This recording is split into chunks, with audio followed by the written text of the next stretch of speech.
The number of slaughterhouses has decreased 50% over the last few decades. I don't know how else to read that. Severely impacting the ability of smaller local producers to bring their products to market.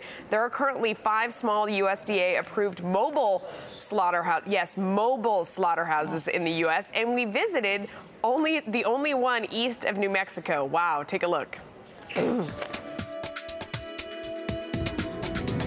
Chip Alleman is on a mission to help communities save local farming. One of the greatest interests between farmers and buyers, including retail buyers of meat and restaurants, is a greater degree of transparency and involvement. As the locavore movement continues to grow, transparency means knowing how the animals are raised and by whom. Well, what most people don't realize is that animals are living beings raised on farms by small farmers. And there's a lot of love and care and hard work that goes into raising them. Studies of livestock farming in the Hudson Valley suggest that farmers would be willing to increase the size of their herds if they had easier access to processing facilities. But without processing facilities nearby, USDA certified, a farmer's ability is severely constricted as to where and how they can sell their meat.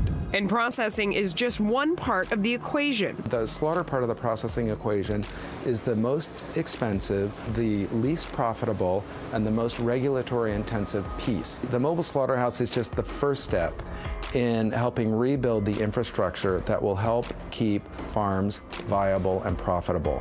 And that will keep farmland in the Hudson Valley and in other regions as healthy, food-producing land and keep the landscapes as they were and drive the economies.